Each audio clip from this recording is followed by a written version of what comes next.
नमस्कार, आप देख रहे हैं प्रदेश का सबसे भरोसेमंद news channel India news Rajasthan. आपके साथ मैं हूं सौरभ त्रिपाठी। हमारी खास पेशकश प्राइम टाइम डिबेट में आपका स्वागत है। लोकसभा चुनाव को लेकर पीएम मोदी आज दूसरे दिन में राजस्थान के दौरे पर है। पीएम मोदी ने बाड़मेर में चुनावी सभा को संबोधित करते हुए केंद्र सरकार की उपलब्धियां गिनाई और राज्य सरकार की जमकर तारीफ की। अपने संबोधन में प्रधानमंत्री नरेंद्र मोदी ने कहा कि इंडी गठबंधन के दल देश से परमाणु हथियार खत्म करना चाहते हैं। पीएम मोदी ने कांग्रेस पर संविधान को लेकर झूठ बोलने का भी आरोप लगाया। मोदी ने कहा कि ये 400 सीट की बात इसलिए हो रही है क्योंकि आपने 10 साल अच्छे काम करने से मुझे रोकने की कोशिश की। देश आपको सजा देना चाहता है। पीएम मोदी ने कहा कि ये चुनाव लोकतंत्र को मजबूत करने का चुनाव है। कांग्रेस ने 15 दशक से ज्यादा देश पर हुकूमत की, लेकिन एक भी बड़ी समस्या का पूरा समाधान नहीं दिया। पीएम मोदी ने कहा कि कांग्रेस राजस्थान से एक भी सीट जीतने की हकदार नहीं है। इस बार तो उनकी पार्टी पर और पार्टी का जमानत भी जब्त होना चाहिए। मोदी ने कहा कि कांग्रेस हर काम का विरोध करना चाहती, देश हित में होता है जो उसका विरोध करती है। प्रधानमंत्री नरेंद्र मोदी ने तंज कसा। पीएम मोदी ने कहा कि ऐसे लोग आपके वोट के हकदार नहीं हैं। इधर प्रधानमंत्री नरेंद्र मोदी दौसा में रोड शो करते हैं। बीजेपी उम्मीदवार के लिए वोट मांगते हैं। पीएम मोदी के इस रोड शो में जनसैलाब बढ़ा। इन सबके बीच सवाल उठता है कि पीएम मोदी सियासी रण में कितने समीकरण बदल पाएंगे और चुनाव में कांग्रेस की क्या रणनीति है। कांग्रेस बीजेपी को कैसे रोक पाएगी। आज की हमारी बड़ी बहस इसी मुद्दे पर केंद्रित है और चर्चा में हमारे साथ जयपुर स्टूडियो से कुछ खास मेहमान जुड़ेंगे।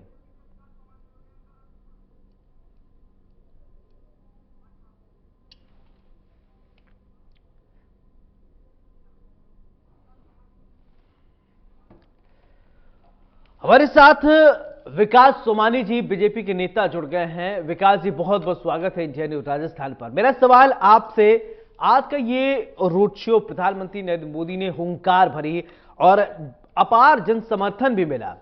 क्या लग रहा है कि इस बार 25 की 25 सीटें जो राजस्थान की हैं वो 25 जगह कमल खिलेगा?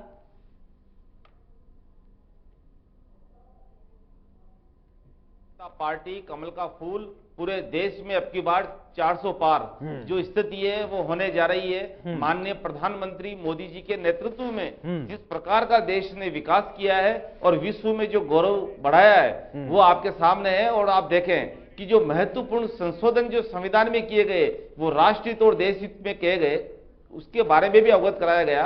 और जो योजनाएं वर्षों से लंबित थी, केंद्र सरकार के समय जब पूर्व में कांग्रेस थी तो उन्होंने किसी बड़े मसले को देश के को उसको निस्तार नहीं किया और सब मसलों को लटकाए रखा।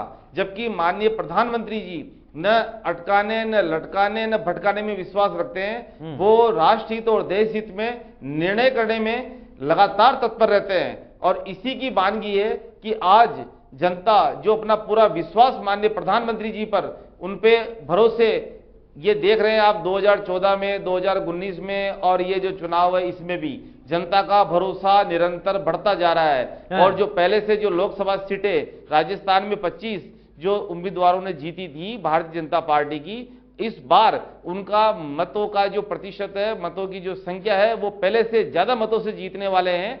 इसमें कहीं कोई संदेह नहीं है। और जनता की दौसा में रैली हो चाहे बाड़मेर में हो, माननीय प्रधानमंत्री जी के प्रति उनका अपार स्नेह और देश के प्रति जो किए गए निर्णय और कार्यकलापों पे और भारत विकसित संकल्प यात्रा का जो ध्येय लेके माननीय प्रधानमंत्री जी चल रहे हैं तो आम जनता का भरोसा है वो निरंतर रूप से बढ़ता जा रहा है। और सौरभ जी, ये हम कहना चाहेंगे कि जिस प्रकार की समस्याएं 5-6 दशकों तक कांग्रेस सरकार रही, उन्होंने उनको कभी हल करने का नहीं सोचा।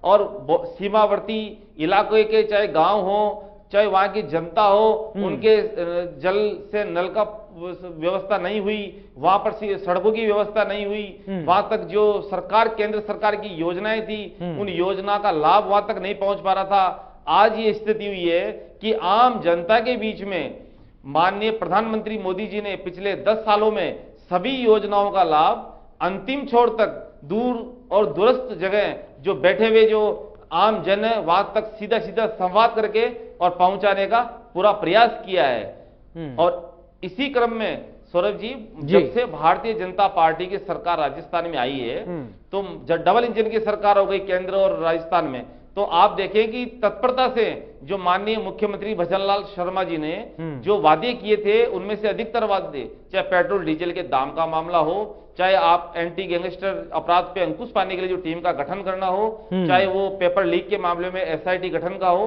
उन तत्काल निर्णय लिए गए। और जो सिलेंडर का दाम था वो भी 1 जनवरी 2024 में जो वादा किया उसके अनुसार पूरा किया। तो इन सब वादों से, इन सब भरोसों से आम जनता इस बात को महसूस कर चुकी है कि कमल के फूल पे और माननीय प्रधानमंत्री मोदी जी के हाथों को और अधिक मजबूत करना है। हमारे साथ सीबी यादव भी जुड़ गए हैं कांग्रेस से। सीबी यादव जी, बहुत बहुत स्वागत है आपका। मेरा सवाल ये कि प्रधानमंत्री नरेंद्र मोदी राजस्थान में आज थे और कई बातें उन्होंने कहा और 25 की 25 सीटों पर वो कमल खिलाने की बात कर रहे हैं। और कांग्रेस क्या करेगी जब हर जगह कमल खिल जाएंगे? 400 पार तीसरी बार मोदी सरकार। आप लोगों की कैसी तैयारियां चल रही हैं? जी सौरभ जी, क्योंकि वो भाजपा के प्रचार मंत्री प्रधानमंत्री हैं, वो कुछ भी बोल सकते हैं। मेरे मित्र भी बोल रहे थे कि भाजपा की क्या क्या बताया उन्होंने, लेकिन उनका जो पक्का विश्वास है वो और तो पता नहीं। लेकिन एक बात पक्का है कि उनका पक्का विश्वास जुमलाबाजी में है, पटकाने में है, चटकारे लगाने में है। उनका एक बड़ा विश्वास हो रहा है, वो है इस देश में तानाशाह बनने में है।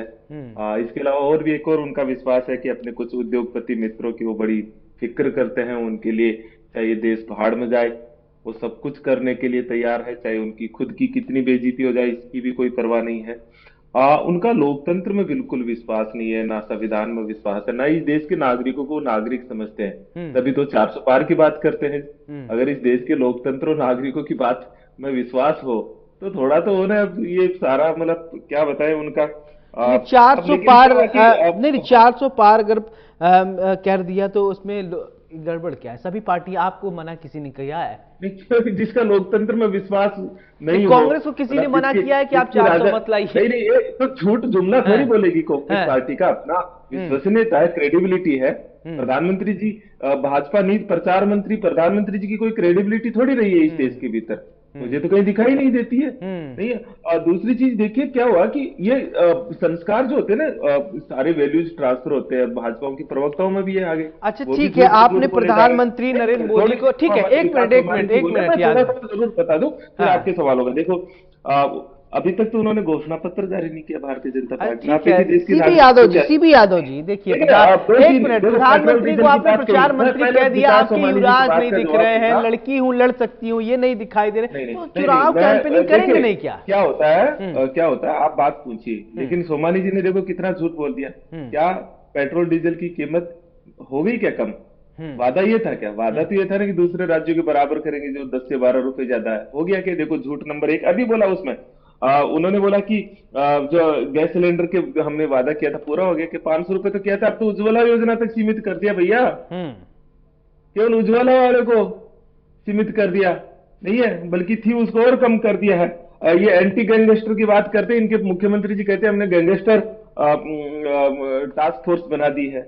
भैया इस देश में क्या करना चाहते? वैसे भी बजरंग दल वाले और आरएसएस वाले और बीजेपी के जो लोग जिस तरह का उनका व्यवहार है, जो वो कहते हैं कि अगर बीजेपी को वोट नहीं देगा, कोई धार्मिक है वो बीजेपी को वोट नहीं देता है तो वो राष्ट्रद्रोही है। तो ये लोग वही कहेंगे जिनकी संस्कारों के भीतर इसी तरह के गैंगस्टर टाइप का विचार और ख्यालात रहेंगे। तो मैं कुल मिला के जो बात कह रहा हूँ, भारतीय जनता पार्टी के पास कुछ नहीं है, वो डरी हुई है।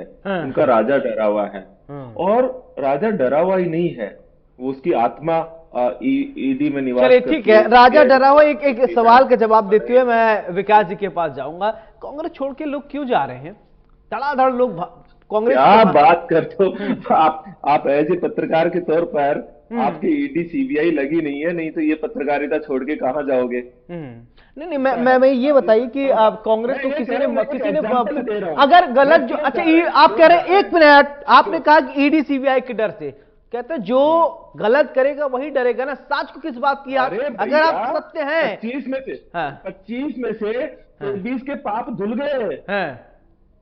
25 में से 23 के पाप धुल गए, इस देश की जनता जानती नहीं है क्या? सबसे बड़ा गलत किसने किया? आपको मैं पूछता हूं, सबसे बड़ा गलत किसने किया? इस देश का सबसे बड़ा इलेक्टोरल बॉन्ड का घोटाला, 1 रुपए के बदले हजार हजार रुपए की छूट देने का काम भारतीय जनता पार्टी ने किया। जेल में डालो ना, डालना चाहिए कि नहीं डालना चाहिए? आपसे पूछ रहा हूं। ये अब इसका जवाब तो विकास जी देंगे। विकास जी, ठीक है, गलत नहीं है कि जिस कंपनी के पास 1 रुपए का टर्नओवर नहीं है 300 करोड़ रुपए दे रही है? नहीं, इसका जवाब विकास जी देंगे। विकास जी जवाब दे। विकास जी से नहीं पूछ रहा हूं, मैं आपसे पूछ रहा हूं एज ए पत्रकार कि उनके पास जाना चाहिए कि नहीं जाना चाहिए। विकास जी क्यों जवाब देंगे?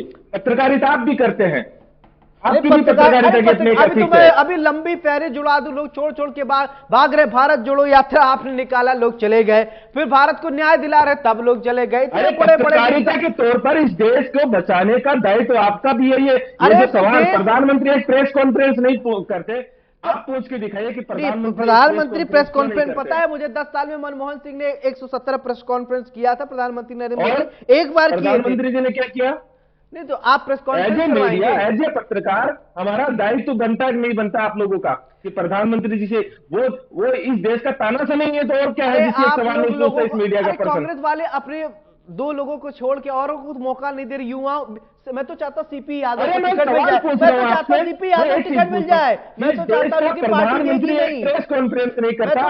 जब मीडिया की हालत और आप पत्रकारों की हालत ऐसी कर दी, सीपी यादव अभी जाके सवाल नहीं पूछ सकते। सबसे बड़ा आरोप लगता है परिवारवाद को। मैं तो चाहता हूं सीपी यादव जी अगली बार मेरे साथ जुड़े तो मैं तो मेरे बगल में लिखा हो, सांसद लिखा हो, विधायक लिखा हो। आप नहीं चाहते कि आपको टिकट मिले? चाहते ही नहीं यादव जी, लेकिन मिलेगा नहीं। कोई भी कार्यकर्ता के तौर पर टिकट ही क्यों मिले? लेकिन इस समय तो इस देश को बचाने की लड़ाई है। कोई नहीं चाह रहा इस समय कांग्रेस का कार्यकर्ता कि मुझे टिकट मिले और कुछ बने। इस सबसे पहला है कि इस देश का लोकतंत्र और संविधान रहेगा ना, तो टिकट का कोई मायने रहेगा। नहीं तो जैसे रशिया में होता है, जैसे चाइना में होता है, जैसे उत्तरी कोरिया में होता है, वही तो देश बना रहे हैं हम लोग। अच्छा, कर क्या रहे हैं? और वही तो राष्ट्र बना दिया हमने। कौन चाहेगा? मैं नहीं चाहता हूं कि मुझे टिकट मिले। मुझे पहला धर्म ये बनता है कि देश के संविधान को आपने बीजेपी को नकार दिया, कांग्रेस से क्यों जुड़े लोग? रोड मैप क्या है? कांग्रेस से इसलिए जुड़े। आप कांग्रेस के अलावा विकल्प बता दो जो इस देश के लोकतंत्र को और संविधान को बचाने के लिए लड़ रही कोई पार्टी है। तो इंडिया तो इस देश सड़कों पर लड़ रही है। और उन तमाम चीजों के बावजूद जब मीडिया कहीं बिका हुआ है, उसके बावजूद कांग्रेस संघर्ष कर रही है। जिसके खाते फ्रीज कर दिए जाते हैं तब कांग्रेस संघर्ष कर रही है। जिसके घोषणा पत्र में संविधान के संवैधानिक मूल्य निहित है और ये लोग झूठ से झूठ बोले जा रहे हैं। क्या हम लोग उन तानाशाही ताकतों से जुड़े? सुन पा रहे हैं? ढंग से जुड़े? इस देश को बचाने का धर्म हमारा नहीं है। विकास जी, आप सुन पा रहे हैं क्या?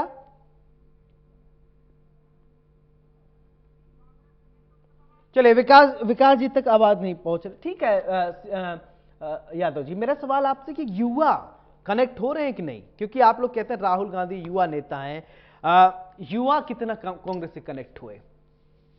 और जितनी लीडरशिप है उसके भीतर हम लोग तो ये भी नहीं कहते कि राहुल गांधी एक युवा नेता। हम लोग कहते हैं राहुल गांधी एक बहुत मैच्योर नेता है जिसके भीतर करुणा, अहिंसा, सत्य जैसे मूल्य निवास करते हैं, जो संघर्ष का प्रतीक है। हम तो ये कहते हैं। युवा क्यों नहीं जुड़ेगा सौरभ जी?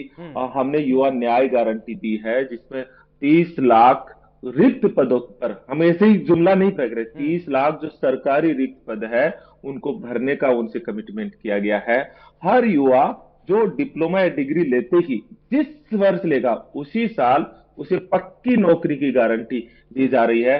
आज ठेका प्रथा से युवाओं का भविष्य बर्बाद किया जा रहा है, वो ठेका प्रथा बंद करने की बात कही जा रही है। 5,000 करोड़ रुपए का स्टार्टअप की बात कह रहे हैं। हम एक ऐसी भर्ती प्रणाली, अगर मैं कंफ्यूज नहीं हूं सीपी यादव जी, ये जो एडहॉक पर भर्ती करने की सिस्टम की शुरुआत हुई थी, शायद मनमोहन सरकार ने शुरुआत की थी कि आप आउटसोर्सिंग कीजिए, एडहॉक पर ले आइए लोगों को। उस समय से ट्रेंड सा बन गया। आज भी युवाओं को सरकारी नौकरी नहीं मिल रही। कि लेकर आए थे मनमोहन जी कि सबसे बड़े अर्थशास्त्री हैं, एडहॉक वाली सिस्टम लेके आए, मानते हैं क्या आप? नहीं, मैं थोड़ा करेक्ट कर देता हूं। ये जो न्यू पेंशन स्कीम्स, एडहॉक प्रणाली, ये बेसिकली 99-2000 के आसपास शुरू हुई। दूसरी चीज ये नहीं है, जैसे मान लीजिए कि आपकी बात का थोड़ा हम ये भी कहें कि मनमोहन सिंह सरकार के काल में भी ये चीज है, जो चीज गलत है वो गलत है। इतिहास, मान लीजिए कोई चीज गलत शुरू हुई है, आज उसके परिणाम सामने है, तो क्या बंद नहीं करेंगे उसे? उसको उसकी दुहाई देते हुए क्या हम बंद नहीं करेंगे?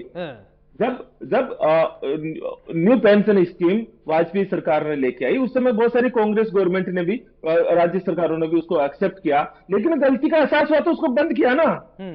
अपनी गलतियों को और कमजोरियों को स्वीकार करते हुए सही रास्ते का चयन करना, यही तो डेमोक्रेसी है, यही तो चीज है। मोदी जी तो कभी एक्सेप्ट ही नहीं करते हैं।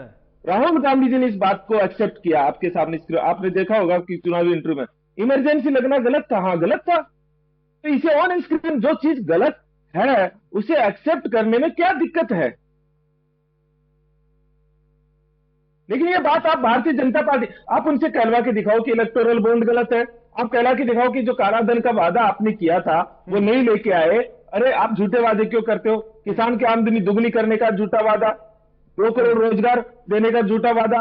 आप फेरिस भ्रष्टाचार मुक्त शासन की बात की थी कि नहीं की थी? सौरभ जी बताइएगा। आज भ्रष्टाचार में रैंकिंग क्या है? क्या रैंकिंग है जी? क्या रैंकिंग है ट्रांसपेरेंसी इंटरनेशनल की इस देश में? अभी भी वो कह रहे हैं मैंने सारे भ्रष्टाचारियों को जेल में डाल दिया। कहते हैं नहीं कहते हैं?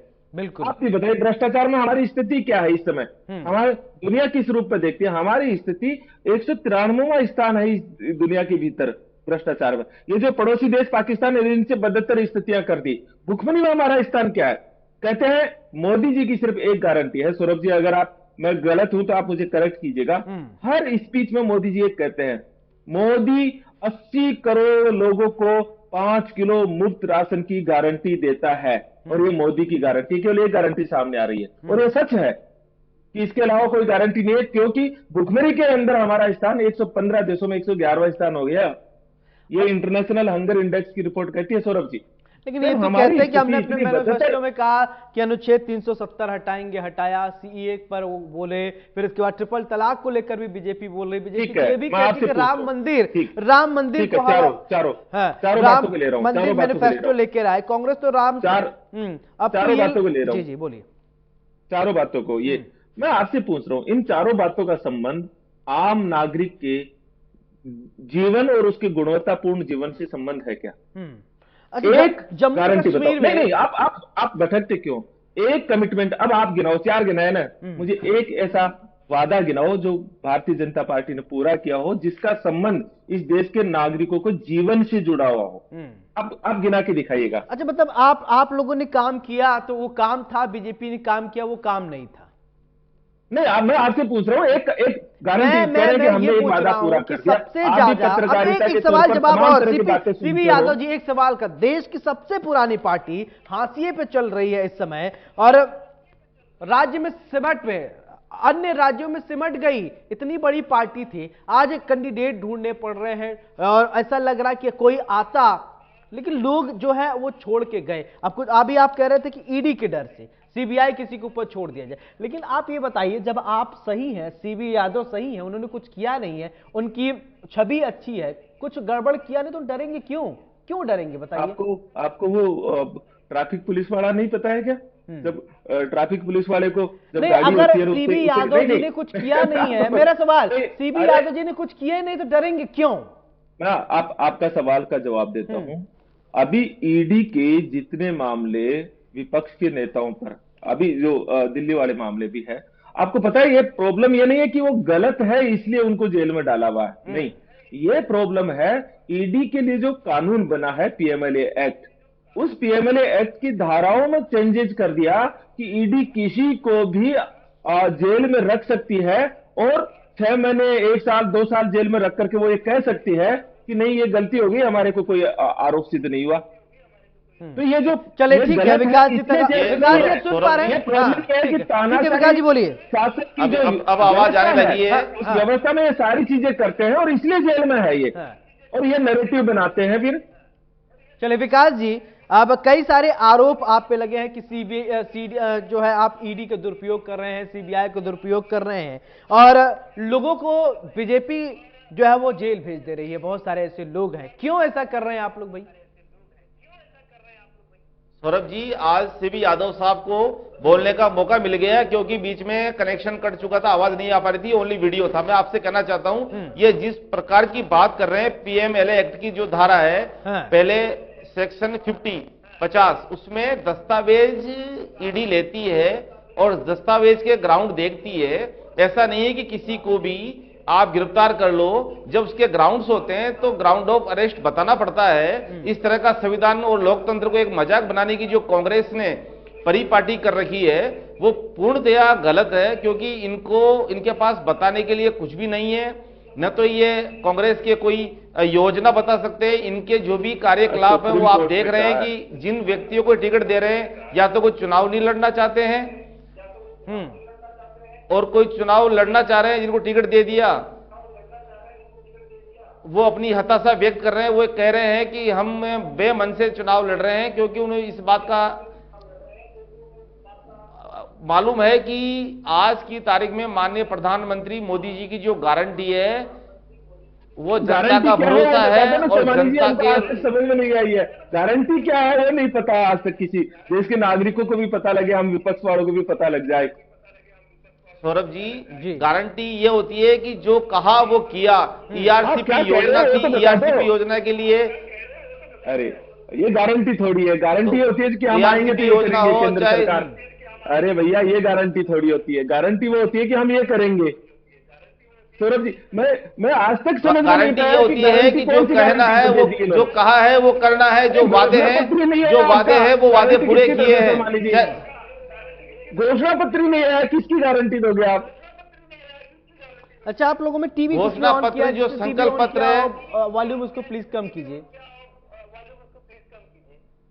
क्योंकि आवाज जो है अगर आप टीवी ऑन करके मैं ये कह रहा हूँ सौरभ जी, आप भारतीय जनता पार्टी की गारंटी क्या है, मोदी की गारंटी क्या है, इस देश का नागरिक भी समझना चाहता हूँ। सोमनी जी, ठीक है, मोदी की गारंटी गिना दीजिए। गारंटी इस बात को भली भांति समझ रहे हैं कि जो, अरे आप राजस्थान में आप देखे जो वादे किए विधानसभा चुनाव, राजस्थान के चुनाव नहीं है सोमानी जी, भारत सरकार के वादे जो है, हमारा घोषणा पत्र, हमारा संकल्प पत्र जो वादे हैं, उन वादे का मतलब वो गारंटी है, और गारंटी का मतलब जो कहा है वो किया है। ये माननीय प्रधानमंत्री जी ने पिछले 10 साल में आप देखेंगे, आप देखें इस चुनाव में हम जाएंगे। सौरभ जी, आप मानते हो कि नहीं मानते हो, गारंटी का मतलब होता है कि हम चुनाव 2024 का इसलिए लड़ रहे हैं ताकि हम ये पूरा करेंगे, ये गारंटी है। गारंटी बताओ ना, बताइए विकास जी, गारंटी बताइए आप। सही बात है, ठीक है, आप बताइए कि गारंटी आप देते हैं ना, आप लोग की मोदी की गारंटी मतलब गारंटी की भी गारंटी। हाँ, तो गारंटी क्या है? इस देश का नागरिक बिल्कुल ठीक है, मैं वही पूछ रहा हूँ सीपी यादव जी, वही पूछ रहा हूँ, किस बात की गारंटी? गारंटी तो आप जुड़ाइए।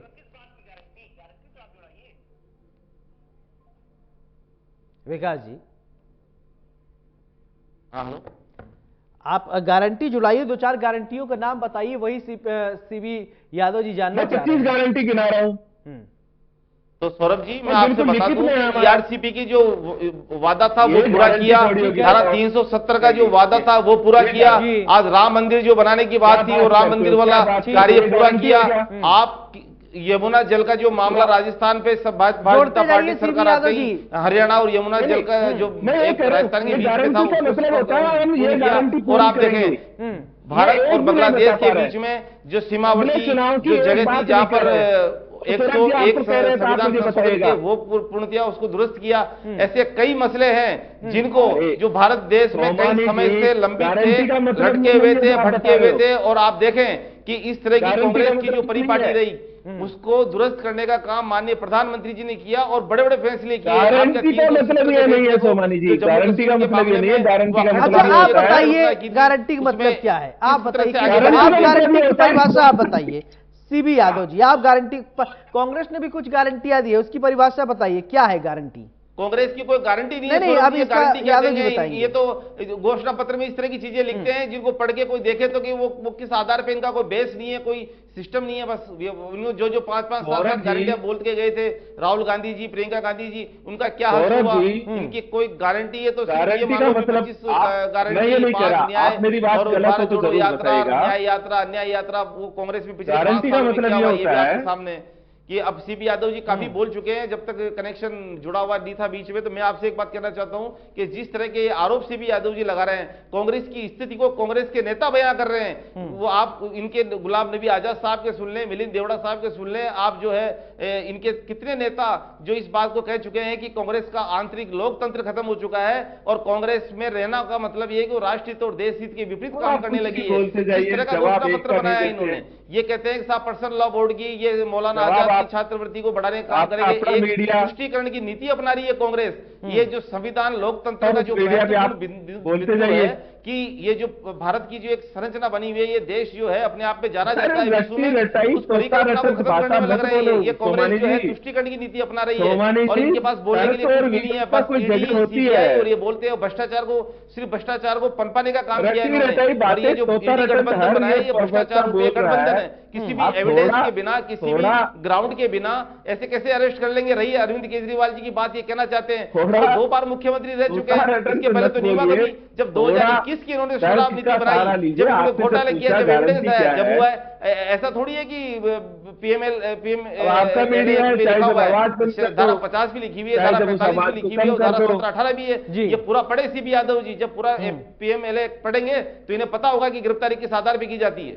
जी चलिए, अब ठीक है, कई सारी बातें आपने 18 भी सेक्शन पढ़े पीएमएलए एक्ट का, धारा 50 भी पढ़े और 45 भी पढ़े। चलिए ठीक है, अब आज के परिप्रेक्ष्य में बात करें, आज के परिप्रेक्ष्य में बात कर लें। ठीक है, सीबी यादव जी, आज चलिए आज के रोड शो पे ही बात कर ले। अपार जन समर्थन देखने को मिला, इतने लोग प्रधानमंत्री नरेंद्र मोदी के इस रोड शो में आए, क्या आप उनको नकार देंगे? सौरभ जी, पहले तो क्या होता है कि विदाउट तर्क के अगर हम डिबेट करें तो उसका कोई मतलब नहीं है। भारतीय जनता पार्टी के प्रवक्ताओं की एक तोता रटंत भाषा है जिसमें वो किसी का जवाब नहीं देना चाहते। मैंने एक बात पूछी आपसे, गारंटी का मतलब होता है कि मैं चुनाव में जा रहा हूं तो मैं सत्ता में आऊंगा तो मैं ये करूंगा। मैं गलत हूं? नहीं, या और कोई दूसरी परिभाषा है? नहीं, ठीक है, ठीक है ना। भारतीय जनता पार्टी एक गारंटी नहीं बता पा रही, ना उनके पर, क्योंकि है ही नहीं। मैंने बताया एक गारंटी वो बताते हैं, 80 करोड़ लोगों को मुफ्त राशन मिलेगा, इसके अलावा कुछ भी। ये बेतुकी जो डिस्कस कर रहे हैं कि एक गारंटी ये बता दें, तो आप राहुल गांधी जी और प्रियंका गांधी जी किस तरह की गारंटी दे रहे हैं, जबकि सरकार में आज तो है भी नहीं, और जब सरकार में थे तो भी किस प्रकार की गारंटी उन्होंने दी? जब ईआरसीपी योजना के लिए उन्होंने आंदोलन शुरू कर दिया, उसमें उनको पता ही नहीं है क्या है और उसका क्या शुरू हुआ। आप अपना स्टैंड तो क्लियर कीजिए, फिर आप गारंटी शब्द का उपयोग कांग्रेस कैसे करती है? ये 25 गारंटी क्या है? ये गारंटी 25 गारंटी है क्या कांग्रेस नहीं दिखाएंगे कि 25 सीट आएगी की गारंटी है? ये कांग्रेस ये तय कर रही है। राहुल गांधी जी जहां भी जा रहे हैं वो इस तरह का भाषण दे रहे हैं और इस तरह की बात कह रहे हैं, उलूल जुलूल की संविधान खतरे में, या इस जवाब देना चाहिए, खतरे में आ रहा है संविधान को मजबूत करने का काम किया प्रधानमंत्री बराबर की आवाज रखनी चाहिए। आज देखिए, चाहे मुस्लिम खवातीन बहने हैं, 3 तलाक से उनको आश्रय मिला है, अब चलिए आपने केस में, अरे आपने एक भी गारंटी विकास जी नहीं जुड़ाई। ठीक है, यही कंसर्न इनका सीबी यादव जी का है कि आपने एक भी गारंटी नहीं जुड़ाई। आपने कहा था कि धारा अनुच्छेद 370 हटाने का आपने हटाया, आपने ट्रिपल तलाक की बात किया, आपने हटाया आपने, लेकिन इसको आप सीबी यादव जी गारंटी नहीं मानते। फिर ठीक है, कांग्रेस ने 5 न्याय 25 वादे किए हैं, और क्या इन 5 न्याय की अगर बात करें तो न्याय कैसे दिलाएंगे, बताइए। चलिए, आप कह रहे थे ना कि आप जुड़ा रहे थे, मैं तो चाहता हूं कि कांग्रेस से भी लोग कनेक्ट हो, कैसे कनेक्ट होंगे? युवाओं को लेकर क्या रोड मैप है, बेरोजगारी को लेकर क्या रोड मैप है? सीबी यादव जी आप बताइए। ठीक है, फिर यही सवाल मैं विकास जी आपसे भी पूछूंगा। मैंने युवाओं पर रोड मैप अभी मैंने आपको बताया, अभी थोड़ा पहले हम जब चर्चा कर रहे थे कि कांग्रेस पार्टी युवाओं का सबसे बड़ा, और ये कल CSDS के सर्वे में भी आया कि इस देश का सबसे बड़ा मुद्दा, ध्यान रखिए, राम मंदिर, हिंदुत्व और अंतर्राष्ट्रीय छवि नहीं है। इस देश का नागरिक समझ गया है कि सबसे बड़ी जरूरत पढ़ाई, दवाई और कमाई है। इसीलिए सबसे बड़ा मुद्दा 27% लोगों ने कहा बेरोजगारी सबसे बड़ा मुद्दा है, 23% लोगों ने कहा कि महंगाई सबसे बड़ा मुद्दा है। और इसी कंसर्न में कांग्रेस पार्टी ने अपने मैनिफेस्टो में जो भारत जोड़ो न्याय यात्रा और भारत जोड़ो यात्रा में जो लाखों लोग मिले, उसके पश्चात तमाम तरह के, अभी भी हम लोग कह रहे हैं कि अभी भी आप सुझाव दो, पूरे एक न्याय पत्र बनाया, और न्याय पत्र इसलिए बनाया, इसको न्याय पत्र की संकल्पना भी इसलिए दी क्योंकि भारत के संविधान के भीतर सामाजिक, आर्थिक, राजनीतिक न्याय ये संविधान के बेसिक आधारभूत मूल्य हैं, जिनको भारतीय जनता पार्टी और नरेंद्र मोदी की सरकार ने खत्म किया है। और इसी क्रम में हम युवाओं के लिए कहते हैं भाई 30 लाख जो हम सरकारी रिक्त पदों को भरेंगे, बिल्कुल भरेंगे। जैसे राजस्थान में हमने बहुत कठोर कानून बनाया, वैसे ही पूरे देश के भीतर एक सुरक्षित भर्ती प्रणाली, एक पक्की नौकरी, और इसी तरह से 5,000 करोड़ रुपए का स्टार्टअप, और इसी तरह से महिलाओं को हम कहते हैं कि रिजर्वेशन, न्यूनतम मजदूरी 400 रुपए नहीं है, और जो आशा सहयोगिनी और इनका जितना भी मानदेय है उनको दुगना, कॉन्ट्रैक्ट भर्ती प्रणाली को बंद करेंगे, ठेका भर्ती प्रणाली को बंद करेंगे, एमएसपी की गारंटी देंगे। ठीक है, आंकड़े नहीं है, किसका आंकड़ा नहीं है? ठीक है, आंकड़े के बिना तो यादव जी एक बात बताइए, ठीक है, आप लोग कई सारी योजनाएं गिना रहे थे, ठीक, एक मिनट, ठीक है, अभी आप कई सारी योजनाएं जुड़ा रहे थे। अभी इससे पहले राजस्थान में आपकी सरकार थी, अशोक गहलोत आपके मुख्यमंत्री हुआ करते थे, सबसे ज्यादा सवाल उठे महिला सुरक्षा को लेकर, और खूब सारे हो हल्ला हुए, सरकार आपकी चली गई, बीजेपी के हाथ में सत्ता आ गई। क्यों आपने आत्ममंथन किया? जनता ने क्यों नकार दिया अशोक गहलोत की सरकार को? कांग्रेस की सरकार को क्यों नकार दिया? उसको लेकर कुछ आत्ममंथन, चिंतन आपने किया है? बिल्कुल किया है ना। अगर जो हमारे पास भारतीय जनता पार्टी जैसा असंवैधानिक और इलीगल इलेक्टोरल बॉन्ड, हम क्योंकि भारतीय जनता पार्टी चीज लड़े तो भारतीय जनता पार्टी की सरकार तो छोड़िए, जमानत बचाना मुश्किल हो जाए। भारतीय जनता पार्टी चुनाव लड़ती कहां है? इनके तो चुनाव लड़ती है इनकी संस्थाएं, जिनको इन्होंने पूरी तरह से कानून में बदलाव करके कब्जे में ले लिया, चाहे वो ईडी, सीबीआई, इनकम टैक्स। आपने देखा नहीं कि चुनाव से पहले हमारे सारे नेताओं पर रेड पड़ना शुरू हो गई थी, उन्होंने डराना शुरू कर दिया था। दूसरा, सबसे बड़ी ताकत इनकी है इस देश का सबसे बड़े घोटाले से प्राप्त इलेक्टोरल बॉन्ड का पैसा, और इसका परिणाम आप देखिए सौरभ जी, विकास जी देखो आपके बीच में हमने नहीं बोला, इसका परिणाम आप देखेंगे सौरभ जी कि तमाम जगह के एक ही होर्डिंग दिख रहे हैं नरेंद्र मोदी जी के। विपक्ष में तो होर्डिंग ही नहीं है, हमारी तो हालत यह है कि हमारे खाते में थोड़ा बाहर निकलते, ऐसी बात थी, इसी तरीके की बात थी, तो वायनाड चले गए अमेठी छोड़कर राहुल गांधी, और सोनिया गांधी रायबरेली संसदीय क्षेत्र था, छोड़ दी वहां, और ये कहा जा रहा था प्रियंका गांधी लड़ेंगी, लेकिन प्रियंका गांधी भी दूर दूर तक ऐसा नहीं लग रहा कि रायबरेली जाएंगी। क्या वजह हो गया अचानक से थी कि आप लोग जो है सिमटते गए? आपका संसदीय क्षेत्र जो ये था, बड़ा ये माना जाता है कांग्रेस की पारंपरिक सीट थी, अमेठी और रायबरेली, उत्तर प्रदेश की अगर खासकर बात करें, लेकिन दोनों लोग चले गए वहां से। पिछली बार हार गए, स्मृति ईरानी जीती, फिर अभी राहुल गांधी वहां जा नहीं रहे। क्या आप इसको लेकर आत्ममंथन, चिंतन कुछ किए? आप कह रहे हैं ठीक है बीजेपी की पॉलिसी, वोट तो जनता देती है ना, वोट जनता विवेक से दे, विवेक को तो सारा खत्म कर दिया। हम लोग जनता की विवेक खत्म है। आपके लेकर नहीं, मैं इसलिए कह रहा हूँ कि आप जनता की विवेक खत्म है, पहुंचे सही सूचनाएं पहुंचने के बिना जनता कैसे समझेगी? विवेक खत्म है, तो इस बार उसी विवेकहीन जनता से आप वोट ले पाइएगा? आप कह रहे हैं विवेक नहीं, मैं ये कह रहा हूं कि आप सूचनाएं, लेकिन ये ज्यादा दिन, क्योंकि मैं यही कह रहा हूं भारत का लोकतंत्र बहुत मजबूत है, ये एक छोटे सीमित समय के लिए इसको दबाया जा सकता है ना, इसे भ्रमित किया जा सकता है। इसकी चेतना जागृत हुई है। जैसे इस बार मैं आपको आज ऑन स्क्रीन बता रहा हूं, 150 सीट नहीं आएगी इनकी। अब आपके सवाल का जवाब देता हूं। नरेंद्र मोदी जी गुजरात छोड़ के उत्तर प्रदेश चले गए, उस पर कोई सवाल नहीं है, नहीं है।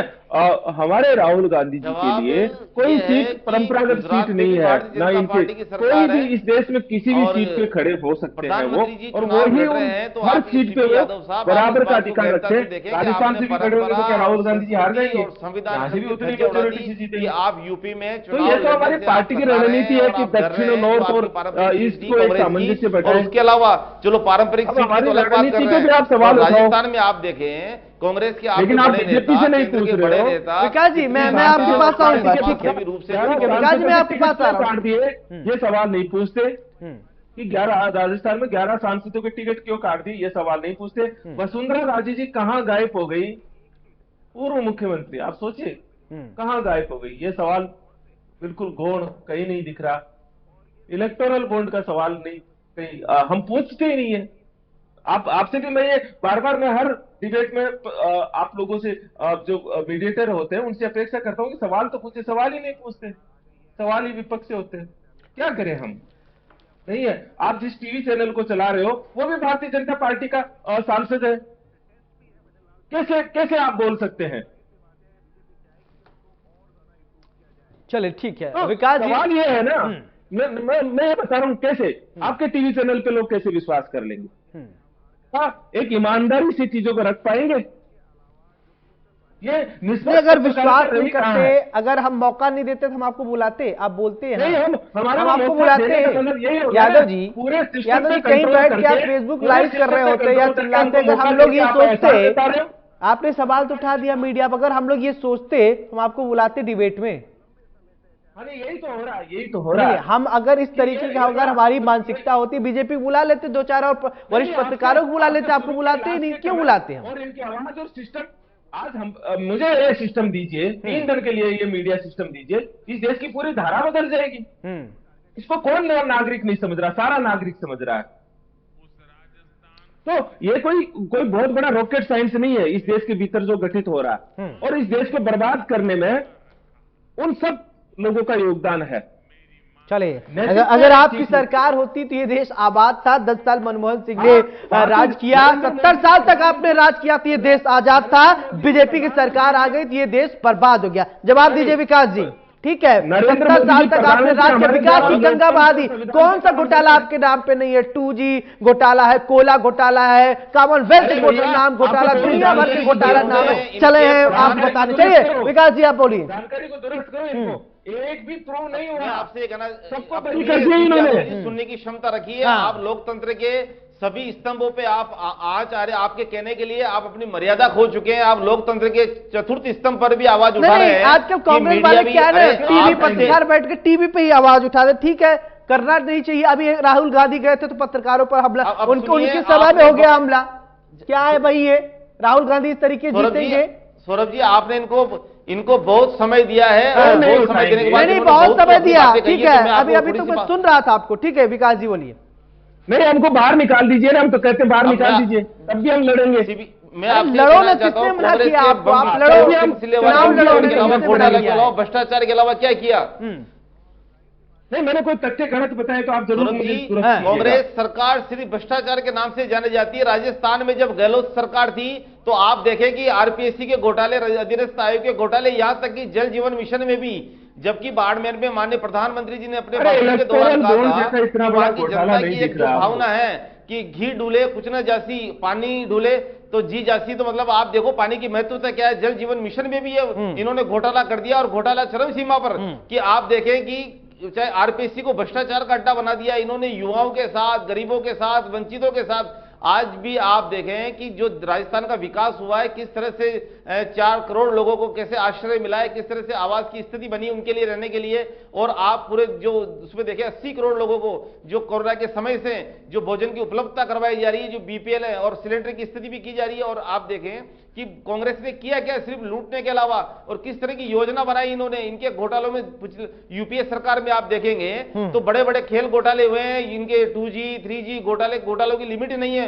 चाहे कोयला आवंटन घोटाला हुआ हो, सबकी नीतियां, आज कोल आवंटन घोटाले की जो नीति जब माननीय प्रधानमंत्री जी आए, जब उन्होंने दुरुस्त की, कांग्रेस की स्थिति आप देखें कि इनके सांसद जो चुनाव लड़े हुए थे, जो 30 साल कांग्रेस की पार्टी को दे चुके हैं, जिन्होंने अपना राजनीतिक जीवन पूरा कांग्रेस पार्टी को दिया है, वो इनसे विमुख हो चुके हैं कि शीर्ष नेतृत्व पूरी तरह से डगमगा चुका है। और कांग्रेस की जो एक स्थिति थी, वो स्थिति पूरी तरह से दिन ब दिन खत्म होती जा रही है, क्योंकि ये भ्रष्टाचार और लूट का अड्डा बन चुके हैं। और ये जो ईडी का गठबंधन बनाया गया है, ये ईडी का गठबंधन भी ये गठबंधन है कि भ्रष्टाचार को कैसे बचाया जाए, भ्रष्टाचार को कैसे उनको पनपा और भ्रष्टाचार बढ़ता जाए। अच्छा विकास जी, सवाल मेरा, इस तरह की ईडी सिर्फ कांग्रेस शासित राज्यों में या कांग्रेस के यहाँ ही छापेमारी क्यों कर रही है? क्या बीजेपी में सभी जो है वॉशिंग मशीन में धुलकर आए हैं, सब, किसी के ऊपर कोई भ्रष्टाचार के आरोप नहीं है?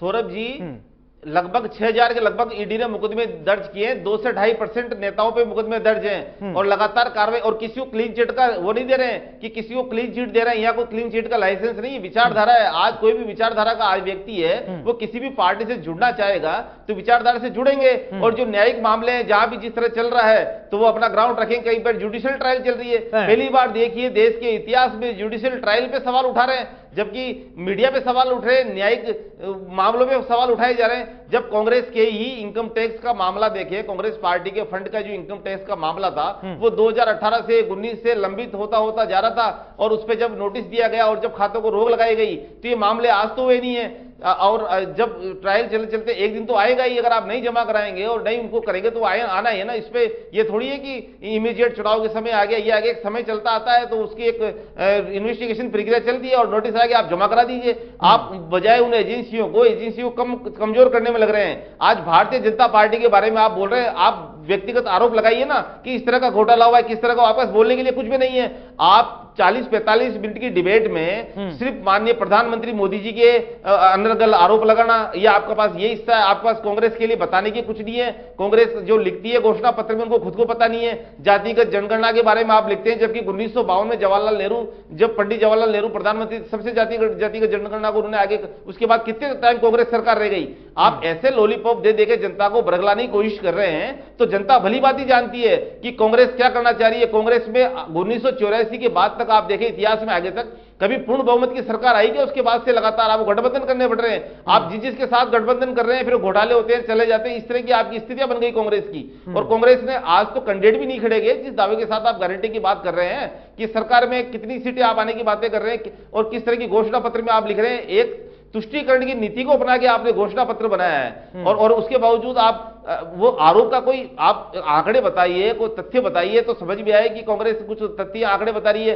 आपके नेता मुखर होकर बोल रहे हैं, चाहे राजस्थान में ले लें तो गहलोत साहब के बारे में मुखर होकर बोल रहे हैं कि उन्होंने एसओजी का और एससीडी का दुरुपयोग किया है और कांग्रेस के नेताओं को दबाने के लिए किया है। और यही स्थिति कांग्रेस में केंद्र में हो रही है कि केंद्र में आपके बड़े बड़े नेता जिन्होंने 30 साल 20 साल 25 साल 40 साल तक कांग्रेस को दिए हैं तो वो मुखर होकर कह रहे हैं 5 पेज का जो गुलाम नबी आजाद साहब ने जो लेटर लिखा है, पत्र लिखा है, उसका रिप्लाई तक नहीं दिया। और आप कह रहे हैं कांग्रेस की या कार्यकर्ताओं को नहीं सुना जा रहा, आपके नेताओं को नहीं सुना जा रहा और आप हमें सुना रहे हैं ये मनगढ़ंत बातें। आप ग्राउंड पे बोलिए, आपके 2018 के घोषणा पत्र को दीजिए। राजस्थान प्रदेश कांग्रेस कमेटी के आपने क्या घोषणा पत्र को पूरा किया? 10% भी किया हो तो बताइए। जनता देखती है, जनता तोलती है, जनता इस बात को समझती है कि जो कहते हैं वो करते हैं। वो घोषणा पत्र, वो संकल्प पत्र है, आपके जबानी संकल्प पत्र होते हैं। चलिए ठीक है, ओके, आप कह रहे हैं कि बीजेपी जो कहती है वो संकल्प पत्र है, कांग्रेस घोषणा पत्र। ठीक है, ऐसी बात है। इसका जवाब मैं सीबी यादव जी से लूंगा। यादव जी, ये आपका घोषणा पत्र होता है, इनका संकल्प पत्र होता है, तो क्या थोड़ा समझाएंगे क्या आप? मतलब मैं ये नहीं कह रहा, ये संकल्प पत्र और घोषणा पत्र कभी जबानी हो सकते हैं क्या? मतलब मैं एक समझना चाहता हूं कि जबानी, और वो जबानी भी क्या, मैंने आपसे पूछा कि आप फ्यूचर का प्लान, रोड मैप जनता के सामने भारतीय जनता पार्टी क्या लेके जा रही है, एक नहीं आया आपके सामने। अभी इसी डिबेट में हम लोग चर्चा करें तो मतलब हम हवाई बात कर ले कि नहीं हमारा तो संकल्प पत्र है। अरे है कहाँ? एआरसीपी पे मैंने आपसे पूछा ना, एआरसीपी होगी, मैं पूछ रहा हूँ कागज कहाँ है? कागज नहीं दिखाएंगे हम। लेकिन इस बार तो अभी आज के भाषण में ही मोदी जी कह रहे कांग्रेस की तो जमानत जब्त हो जाएगी इस बार, इतना कॉन्फिडेंट है। कुछ भी कह सकते हैं क्योंकि उनकी फितरत में ही तानाशाह बनना है। नहीं है। दूसरी चीज मैं आपको एक तथ्य वाइज जो अभी बात रखी है, मैं आपको ये कांग्रेस के घोषणा पत्र को पाकिस्तान का घोषणा पत्र और मुस्लिम लीग का घोषणा पत्र, मैं आपसे पूछ रहा हूं मुस्लिम लीग के साथ गठजोड़ किसका रहा? किसने सरकार बनाई मुस्लिम लीग के साथ आजादी से पहले? कौन साथ खड़ा था? जवाब तो देना इसका। नहीं है। बंगाल के भीतर श्यामा प्रसाद मुखर्जी जब मंत्री बने, जो सरकार बनाई मुस्लिम लीग के गठजोड़ से बनाई, सिंध में बनाई, नॉर्थ वेस्ट फ्रंटियर में बनाई, इनकी सरकारें मुस्लिम लीग के साथ गठजोड़ से चली है। हमेशा आज भी ये ओवैसी और ऐसे एक्सट्रीमिस्ट लोगों को पसंद करते हैं क्योंकि इनका संबंध, ये खुद एक्सट्रीमिस्ट है और एक्सट्रीमिस्ट लोगों को ये हमेशा से इनका तालमेल रहा। मुस्लिम लीग भी अंग्रेजों, अच्छा ठीक है, ये ठीक है, ये कह रहे हैं, कहने दीजिए, ठीक है, मान लिया आपकी बात। आप पर आता हूं, एक मिनट मैं आपका आता हूं सीपी दूसरा ये यादव, है, कैसे आप बीजेपी को रोकेंगे? बीजेपी को रोकने के लिए रोड मैप बना रही है। सत्य, हम्म, सत्य में बहुत ताकत होती है, है ना। ये जो सत्य जो होता है ना, जो राहुल गांधी जी ने कहा है, ये छोटी बात नहीं है। ये जो न्याय जो है, न्याय और सत्य, इसकी लड़ाई जब हम सड़क पे लड़ रहे हैं तो देश की चेतना का स्तर जैसे अभी पूरा पलट गया माहौल। नरेंद्र मोदी जी की हर सभा में आप बॉडी लैंग्वेज देखिए, लड़खड़ा रही है भाषा। अच्छा, पूरी तरह से वो इवेंट मैनेजमेंट फेल हो रहा है। तो हमेशा आजादी की लड़ाई में भी कांग्रेस पार्टी सत्य और अहिंसा और न्याय के रास्ते पे चली थी। आज भी हम चलिए इनके प्रोपेगेंडा नहीं अपनाएंगे। हम सत्य, अहिंसा और न्याय के रास्ते पे चलते जनता के बीच में जा रहे हैं और इसी तरीके से हम लोग विकास जी, लड़ेंगे। कम शब्दों में फाइनल कमेंट। सौरभ जी, कांग्रेस के पास बताने के लिए कुछ भी नहीं है और इनका जो है कार्यशैली और घोषणा पत्र वो सब एक झूठ का पुलिंदा है। और जिस तरह की ये बात कहना चाह रहे हैं, इनको खुद को पता नहीं है आरोप क्या लगा रहे हैं। और भ्रष्टाचार को जो कांग्रेस ने बढ़ावा दिया, चले ठीक है, अब जनता ये तय करेगी किसको वोट देना है किसको नहीं। विकास जी बहुत बहुत शुक्रिया आपका। सीवी यादव जी आपका भी बहुत बहुत शुक्रिया। इसी के साथ प्राइम टाइम डिबेट में मेरे साथ फिलहाल इतने, नमस्कार।